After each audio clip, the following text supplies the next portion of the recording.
Fast, powerful, deadly. These are the attributes often applied to clan mechs. In particular, most clan heavy mechs. Much like with light mechs, mediums are often overshadowed by their larger cousins in the heavy and assault mech brackets. This has resulted in many not even really taking notice to some of the most devastating war machines ever constructed. Despite their size and strength, heavies can often be outfoxed, outdone, if you will, by their smaller, more agile, and more balanced counterparts in the medium mech weight bracket. The mech in this video is perhaps one of the most powerful medium mechs ever constructed. With the firepower and armor of a heavy mech, and the speed and grace of a medium. Even by clan standards, this devastating machine truly unleashes a storm of fury upon anything its maligned attention catches. Perhaps the most important battle mech the Snow Ravens contributed to the original invasion. Let us begin to examine their act of collective cruelty. The Stormcrow.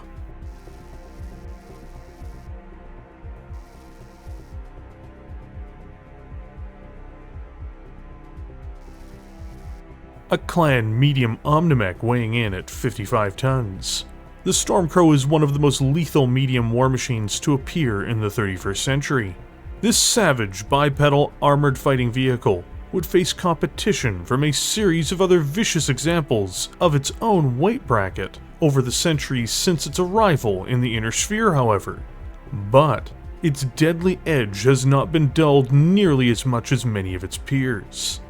The Stormcrow is still near the peak of the power hierarchy, in other words, despite attempts to dislodge it by other worthy adversaries.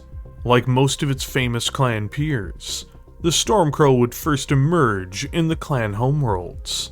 This took place in the 30th century, and the first mechs walked off the assembly line in 2930, making the mech 120 years old at the time of Operation Revival, otherwise known as the Clan Invasion. This killer crow survived for over a century before its arrival in the Inner Sphere, in other words, which was not guaranteed, I should point out. Many clan battle mechs, both Omnimechs and standard mechs, truly did not make it that far. But there is a duality to its origins. The Stormcrow itself is hardly an original thought, even within the clans. Its genesis did not even lay in older Star League and Inner Sphere designs, for instance, but rather, it is built heavily off of one machine assembled by none other than Clan Hell's Horses, an endangered chassis, and one of the mechs which all but vanished after its own arrival. A mech very different from the robust warrior that is the Stormcrow. Let us start our journey by examining its father.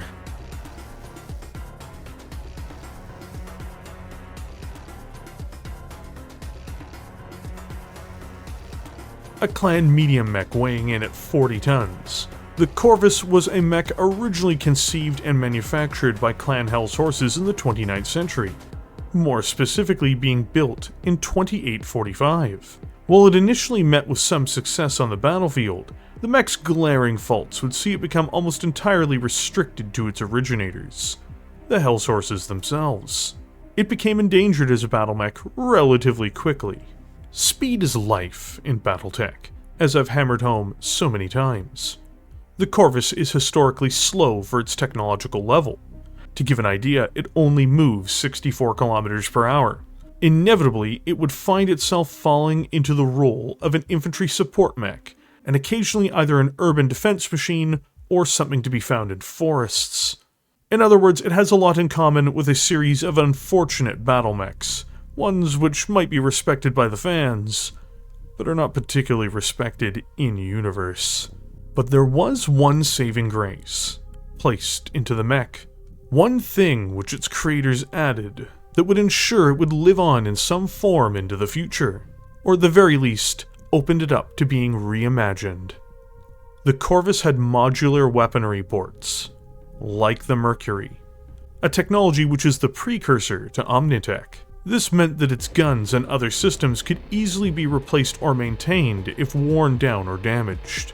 The results of this seemingly minor move meant that after Clan Ghostbear shattered the Hell Sources on Tokasha and received its plans through the facilities on-world, it would fall into the hands of more ambitious technicians and engineers via trade. As for the Corvis itself, it remained in production at low levels, acting as a glorified mall cop until the Wars of Reaving, where the facilities that manufactured it fell out of the control of Clan Hell Sources. Its fate as far as production afterwards is not completely known, but given its track record and even distribution, it seems unlikely to have been manufactured in the much more competitive and dangerous environment the horses now find themselves in. In their new home, the Inner Sphere, what few remained of this old crow would dwindle in the service of Clan Hell Sources until the Ilclan era. The original build of the mech would cease to exist altogether by this new time, vanishing during the Dark Age.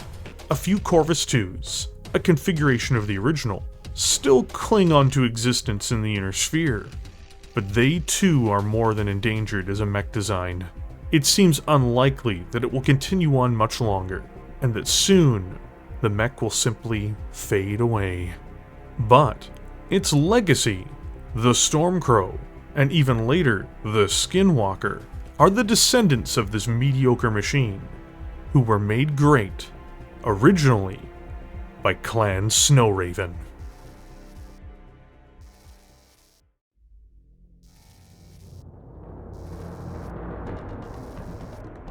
The misguided attempt at a solid 40-ton medium mech named the Corvis is not without its virtues.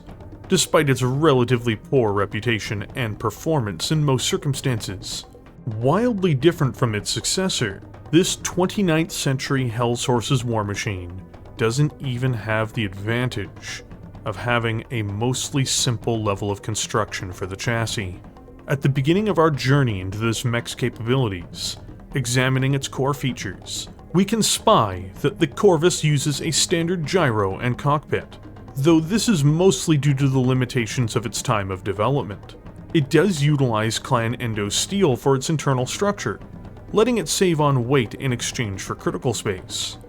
The latter is an additional cost, one which traditionally the Hell Sources could meekly afford. But all the same, it was put into this particularly disappointing design. The horse's reputation for questionable decisions doesn't always linger just due to their battlefield performance, but also due to some of their unwise or controversial design decisions. The fact they continued to manufacture this through their own Omnimech and resource crisis would only be baffling if they weren't Hell Sources, unfortunately. Understandably, because of its tonnage, the Corvis doesn't install any additional heatsinks beyond its base Clan double heatsink package, which allows it to cool 20 every turn. This is entirely adequate for its mixed weaponry, meaning it shouldn't become a thermally challenged machine unless it is frequently mismanaged beyond reason, or it suffers from things outside of its control, like the environment it is placed into, or damage to its engine. As far as onboard electronics are concerned, the Corvis comes with a CH2 series integrated communications package, as well as a version 2 Gamma V targeting and tracking system. Neither of these confer it any benefits though. The only quirk the Corvis has is of course the modular weapons trait, which doesn't really directly impact its tabletop gameplay. Traditionally, most medium mechs have at least put forward some kind of effort to participate in mobile battles. To say that the Corvis does this with any enthusiasm is, in a word, laughable. While there are other 40-ton machines which move at a glacial pace, they are typically much less sophisticated than this ill-fated avian-themed design. Powered by a 6-ton Fusion 160 standard engine, the Corvis can reach a maximum speed of just 64 km per hour, or 6 movement points in the tabletop game. It can also leap up to 120 meters, or 4 movement points in the game as well. Now, What works for a Warhawk, a mech over twice the Corvis' size, doesn't necessarily work for a 40-ton machine, to be clear. Its ability to jump, for instance, mirrors a Victor, which is again great on a much heavier mech, but is not necessarily ideal for a mech which is only 5 tons heavier than a light machine. This mobility means that the Corvis can't really do much to escape a bad situation, and certainly can't generate meaningful defensive buffs. Its jumping abilities can help mitigate problems when moving past obstacles, or diving into cover, if it can reach it. But for a mech of its size, this is a liability, most certainly. If you have to be slow, you'd better be armored. And for its size, at least the Corvis can boast that it is well protected. Investing in both advanced clan technologies and in a significant mass of armor, the Corvis has enough protection to almost keep it safe, at least from lighter adversaries. With 7 tons of clan ferrofibrous, it has a total of 134 points of armor. This means it can take a hit, at least to the value of a Gauss rifle, across almost any of the plating and not be immediately penetrated in a single strike. In spite of it being respectable, one must remember that this mech will likely face fire every turn with little ability to avoid it though. Decent armor in Battletech can be attrited down, and I fear the Corvis, more often than not, will experience this result. The truth is, a 40-ton mech is not going to have a lot to play around with when it comes to its armaments, especially if the primary systems are going to be ballistic in nature. The Corvis has a pretty simple loadout. Twin medium pulse lasers in the left arm, hit well enough and accurate enough that they can boost its primary system. Speaking of which, it then has as its primary system an Ultra AC-10 autocannon in the right arm with 40 rounds of ammunition. This cannon hits well enough, unless it jams of course. It has good damage output and a decent range. This is satisfactory, but in comparison to a Fenris, or any other clan medium, it does feel underpowered, and those machines are not nearly as slow for their weight. It can hit hard, against the right opposition, but if it can keep up with it and hit it, that means whatever it is going up against will have firepower, which greatly overshadows it. In conclusion, it's a clan urban mech. 2 lasers in the left arm instead of 1, and 1 AC-10 in the right arm. Heavily armored, but slower than it should be. Yep, I said it. It predates the Urban Mech 2C as well, so it's the first true original clan Urban Mech. It even follows the tradition of mildly changing its weight. The predecessor to the mighty Stormcrow, one of the greatest clan medium mechs in the invasion, is an oversized, clan-equipped boondoggle. Apparently, great things don't get there in the first attempt.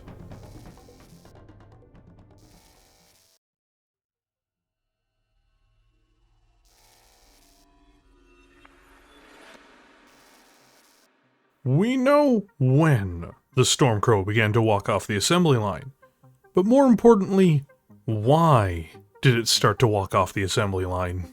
With the Corvis being underwhelming to most operators, to say the least, and barely surviving to current times due to its gross inadequacy as a battle mech, how exactly did it transform into the vicious 55-ton battle mech that would sow fear into the hearts of mech warriors and their commanders across the inner sphere?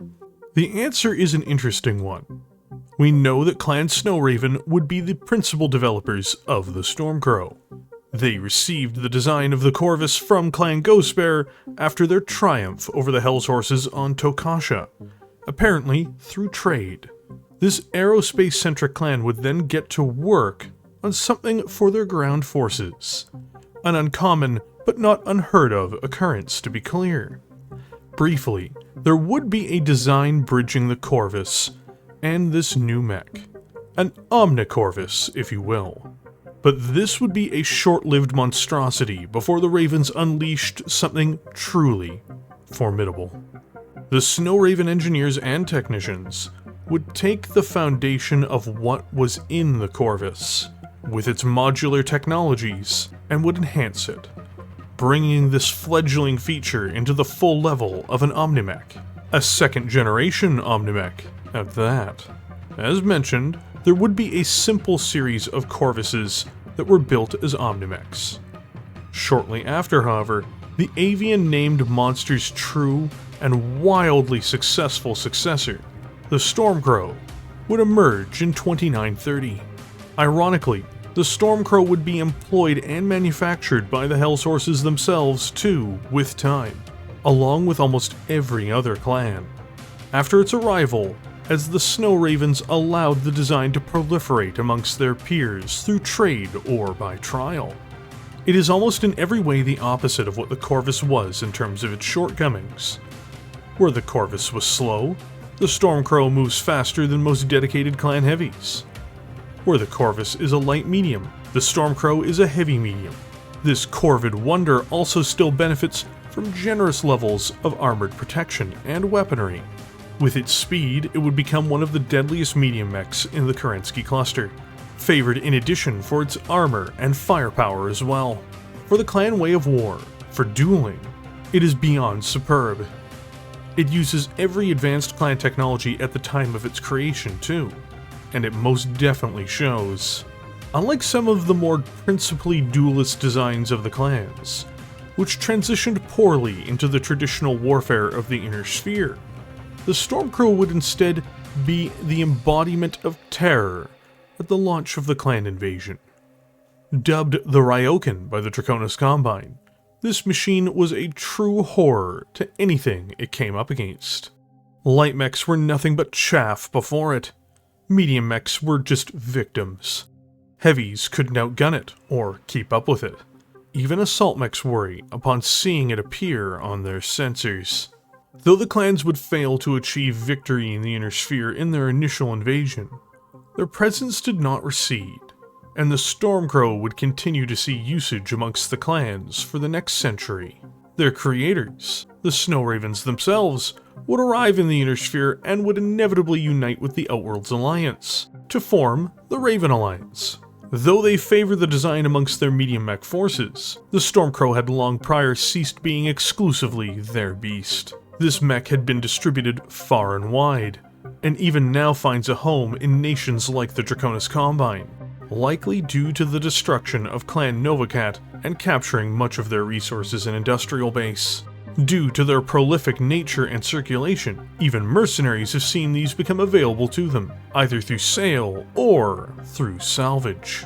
While it disseminated to every clan and to some nations in the Inner Sphere over time, this did not represent a lessening of their capabilities in any way.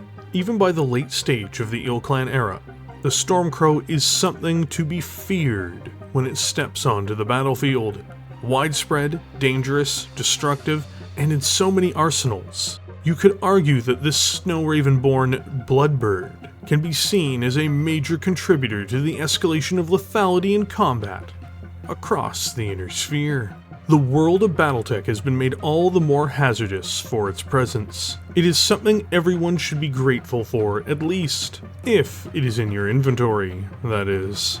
It might be the most powerful medium mech ever created.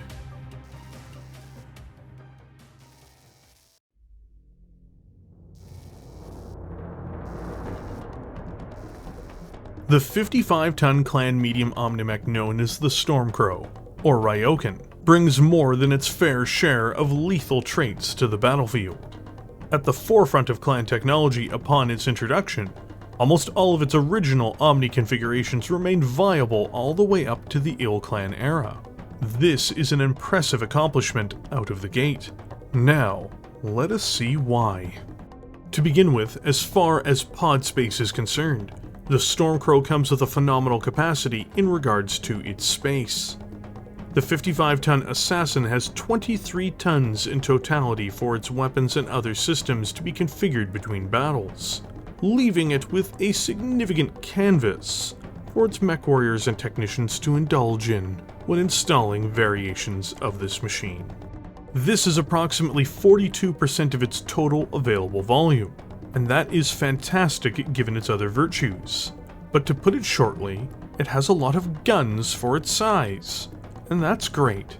To delve into its cooling, smartly, to give it the most versatility, the Stormcrow has just its base heatsink total, amounting to 10 clan double heatsinks. This means that it can overheat, if it is not augmented. As an Omnimech, however, many of its configurations are going to have modular cooling systems, like additional heatsinks, installed depending on its needs.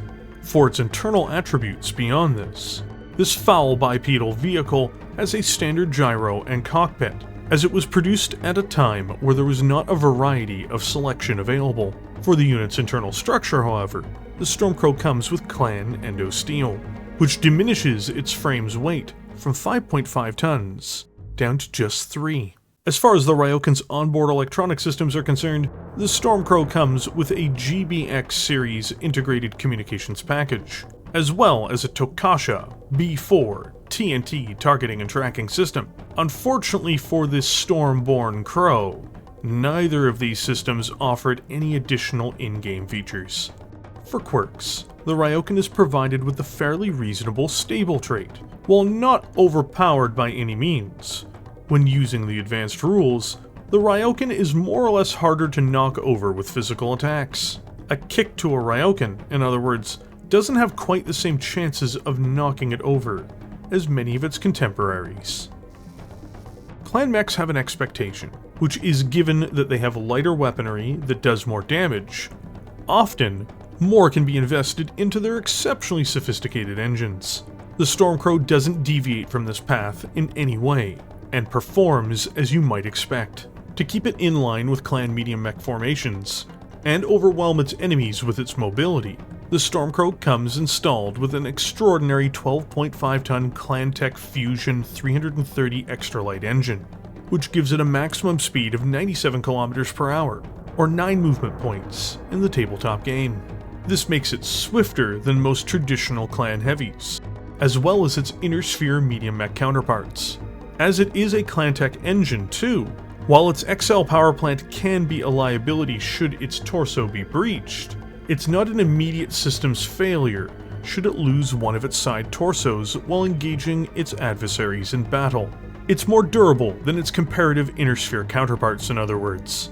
It doesn't really have any downsides in the realm of mobility either, beyond not being more fleet-of-footed in comparison to some of its speedier competitors. Its maneuverability is a tool for offense, and an asset for defense as well. One point that can be noted, though, is unlike its predecessor, it doesn't natively jump.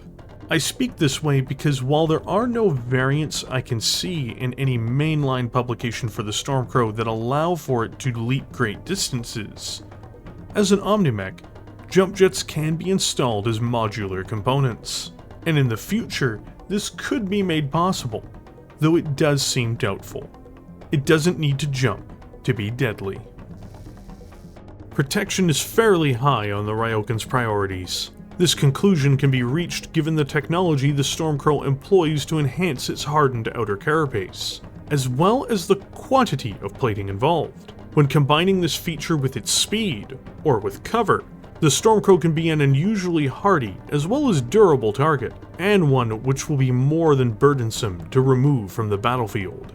To delve into the finer details of this defense, let's start by pointing out that all clan chassis inherently have a Case 1 built into them, limiting the damage that can be caused by an internal explosion. With that out of the way, let's now delve into the main course. To absorb enemy fire, this 55-ton war machine has a total of 9.5 tons of clan ferrofibrous plating, which yields it 182 points of armor.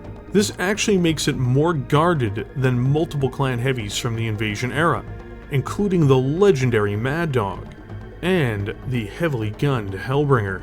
It also makes it more guarded than most of the lighter heavies the Inner Sphere may attempt to put in its way too. In essence, it's protected as heavily as a reasonably well-designed heavy mech, yet also has the virtue of being extremely quick on its feet. Is it any wonder that this battle mech is so frequently mentioned as one of the best killers of its generation? The most frequently displayed variation of the Stormcrow, the Prime, is an endurance fighter, which will bring extreme pain to its enemies in a direct fire role. With no ammunition on board too, it feeds its sustainability and durability in equal measures, making major allocations of its pod space to double heatsinks, more specifically towards an additional 12, bringing its overall cooling to 44 per turn. The entire Prime loadout is optimized towards its offensive capabilities. The heat footprint of the Stormcrow Prime, for instance, is 41 points of heat. Including if it was running. Now, the Prime configuration doesn't have the highest burst damage of its class, but its sustain is important. It can fire every single turn. What is it firing, you may ask? Well, for long range, reaching out to some of the furthest distances in the game, it has a pair of Clan ER large lasers, with one in each arm, and with both of these hitting as hard as an Inner Sphere PPC. To enhance them yet furthermore, it has 3 Clan ER medium lasers, which hit for almost as much as an Inner Sphere large laser, and go just as far, with one in each arm, and one mounted in the head.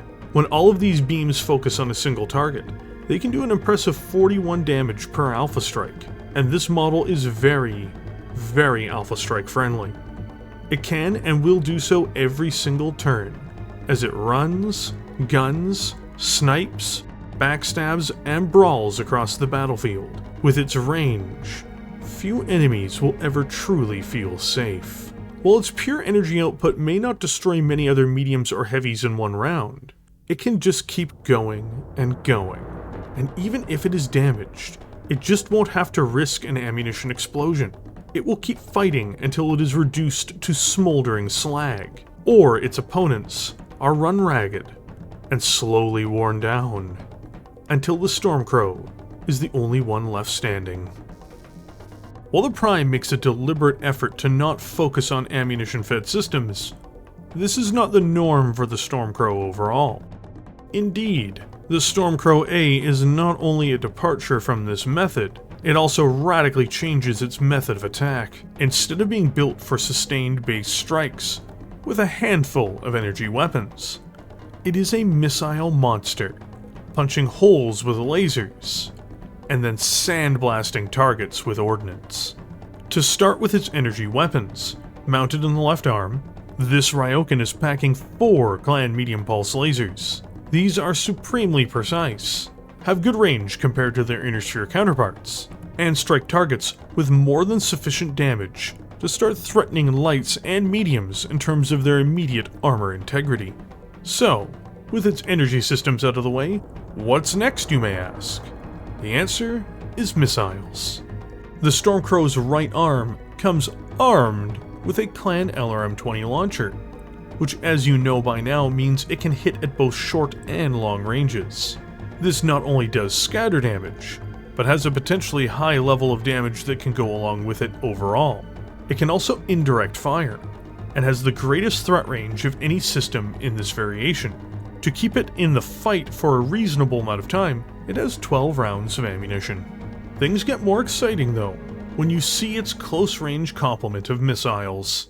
With one mounted in each side torso, the Ryoken A has twin SRM-6 streaks, with 1 ton of ammunition each. Each of these does a brutal scattershot strike on an enemy, but more importantly, it works seamlessly with the pulse lasers on board.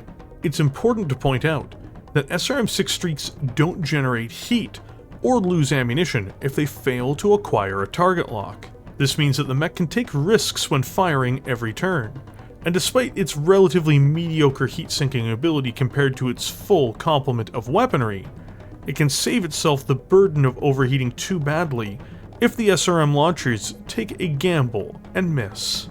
As a part of a larger ensemble of attacks, at a vital point in a duel, or a major battle, the Ryoken A is a deadly, accurate, and well-rounded dealer in death and destruction. It may lack the sustainability of the Prime, but it doesn't lack its viciousness. In fact, it'd ideally work with a Prime to focus down enemy mechs together. That would truly be a doom-inspiring combination. Sometimes modern problems require modern solutions. If your problem is having an opponent who needs to be hit with an Ultra AC-20 autocannon, then maybe the Ryoken B is for you. One of the most intimidating configurations of the Stormcrow, even if it is niche locked due to range restrictions, is of course the B configuration.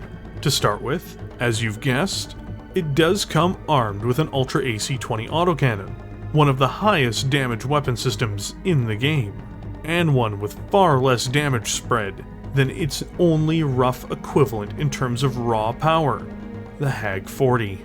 This devastating device is found in the left arm, and is a knockout blow to almost anything that gets in its way.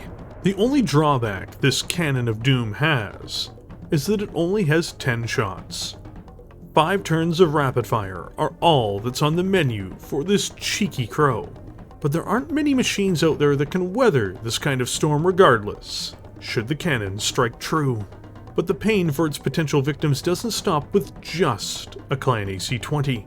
The Ryoken's designers weren't kind enough for that. To reinforce this heavy cannon, the Stormcrow then goes on to install 3 double heat sinks, to up its cooling to 26, so that it can, on its off turns, fire 6 right arm mounted Clan ER medium lasers. Given my kind description of them before, let there be no mistake. The medium laser is pound for pound the best weapon in the history of the setting, and having tons of them, especially Clan grade ones, which are in essence large lasers, is spectacular. The main drawback? The Ryoken B runs hot, even with its extra cooling.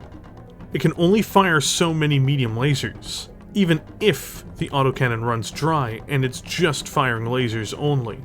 Managing the B's heat, knowing when to push it, and how to position it, are the keys to a glorious victory, even against some of the toughest machines in the game. From Timberwolves to Grand Titans, anyone who couldn't stop a well-placed Ryoken B from getting into the right position to exploit a mistake have ended up in the scrap heap, along with their mechs. In the era of the Hag, you can either get on board, or you can get left behind. The Stormcrow, almost like every other Clan Omnimech with the pod space to do so, does indeed get on board the Hag train. This particular example of a configuration is unironically extremely similar to the B configuration, and while it does have more range because it's a Hag, it's not able to hit as hard. To begin with, it installs 6 additional double heat sinks, helping it to cool by 32 every turn. 5 Clan ER medium lasers are then equipped into the right arm, almost mirroring the firepower of the B once more. But then, we're on to the main course. A Hag 20 is placed on the left arm, along with 12 rounds of ammunition. Upon looking at it, my first thought was pretty simple. I'd rather have the B configuration. It doesn't have much of a knockout punch due to the spread of the Hag 20, and it does, at best, as much damage as if it hit with half of the Ultra AC-20's volley fire.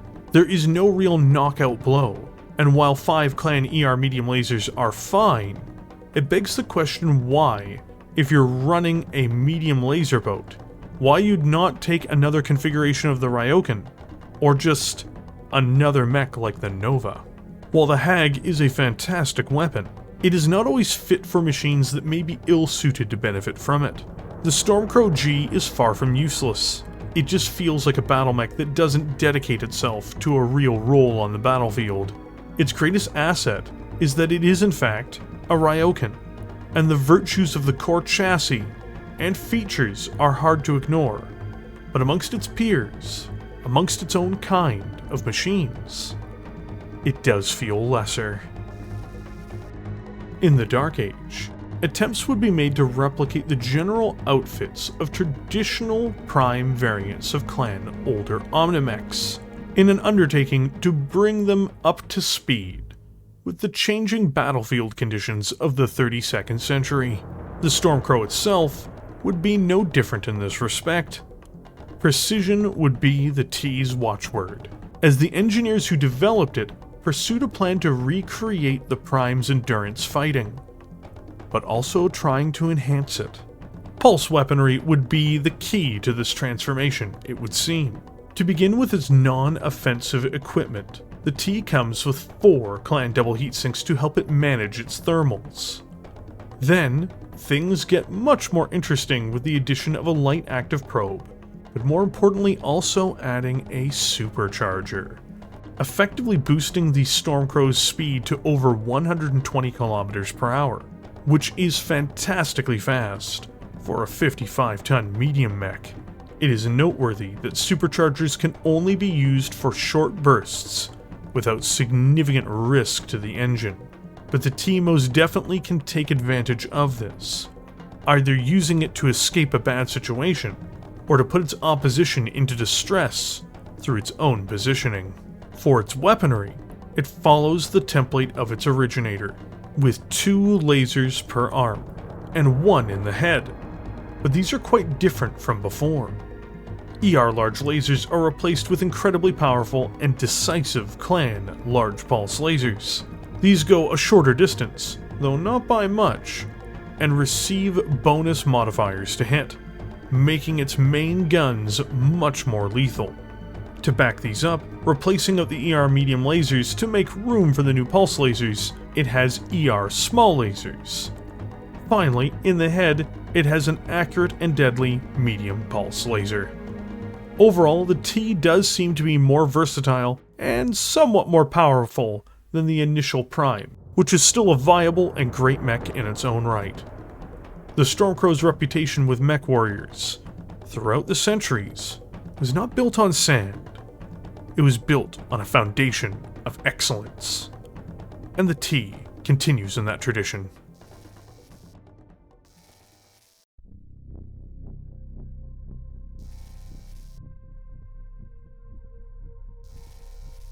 Is there such a thing as a perfect mech? I pose this question to you based on my own personal experiences with the game of Armored Combat. Some of you may know this about me based on a few excerpts from prior videos, or having followed the channel's live streams. But at the core of my own gameplay experience, I have a preference to command medium mechs in the game itself. While many see the benefits of heavier and more heavily gunned machines, especially after the introduction of clan technologies creating faster, powerful heavies like the Mad Dog and Timberwolf. But I think even with the evolution of faster engines and lighter components, that medium mechs in fact, on a tactical level, came out ahead of their heavy counterparts overall. I see it in their movement, firepower, and protection. The Stormcrow is every bit as brutal as the Mad Dog, as even if it isn't as heavily gunned, it is faster and more protected, while still having deadly talons to lash out with. The Stormcrow is the tip of the spear of what is possible with this weight bracket. When it was introduced in Technical Readout 3050, there was nothing like it. From the clans, new waves of mediums would come with every expansion of the mech's roster, but few ever truly compared to this devilish Omnimech.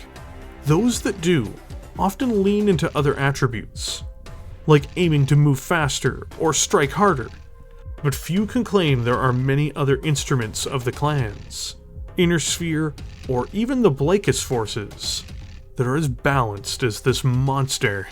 The Stormcrow, much like the Wolverine for the Inner Sphere prior to the clan invasion, may just be the perfect balance of firepower, mobility, and armor.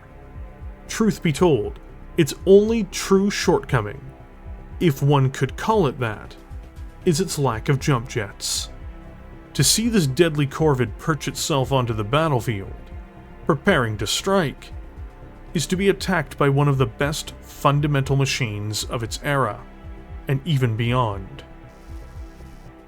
Do not take it lightly.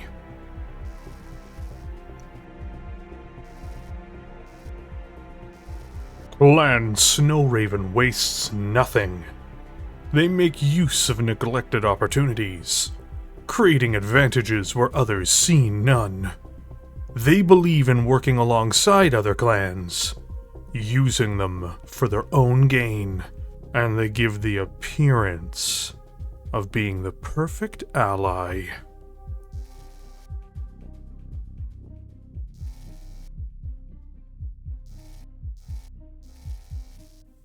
Thank you for joining me here today. This took a bit longer to put together than usual. I don't mind, just because there was a ton of things going on with the channel in the background over the last week. First, there was some noise that made recording a bit more difficult during the day, so that was inconvenient. This isn't an excuse for the small delay, but I just wanted to let people know. Next, I finally managed to find an artist to do portraits to the level I'm looking for. And he's going to be helping me put together a series of characters for a fan short story video, which you can all expect to see early next year. So, this week had a lot of attention focused by me on things to expand the future content of the channel, with more narrative-focused content, like the Waco's Rangers video, and now the video called Between a Rock and a Hard Place. Also, this week, Alan Blackwell completed the line art for the Rock Prime, a Ilclan era Free Worlds League Omnimech I designed in terms of its stats and backstory for the channel, and very specifically for the channel. This is not an official design.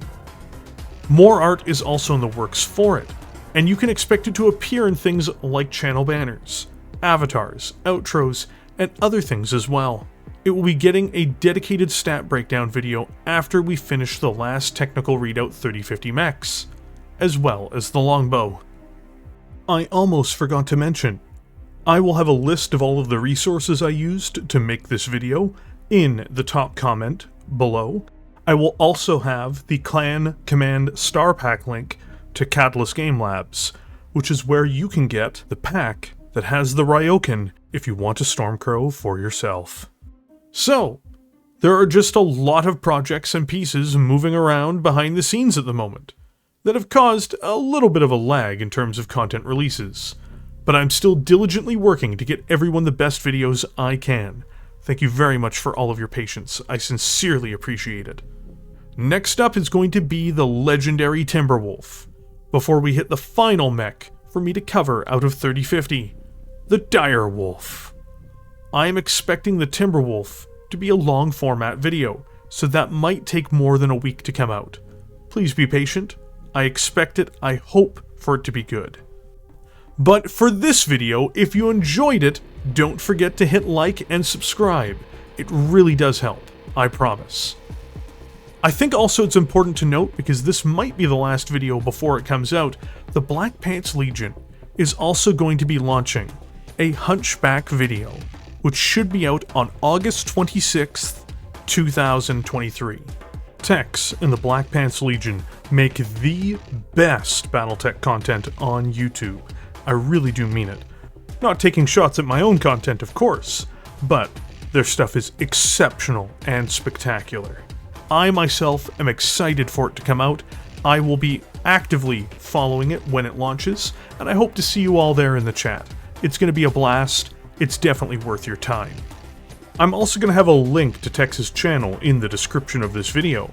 Take a look at it, open it up if you've not subscribed to Black Pants Legion before, and keep an eye out for when the premiere goes live.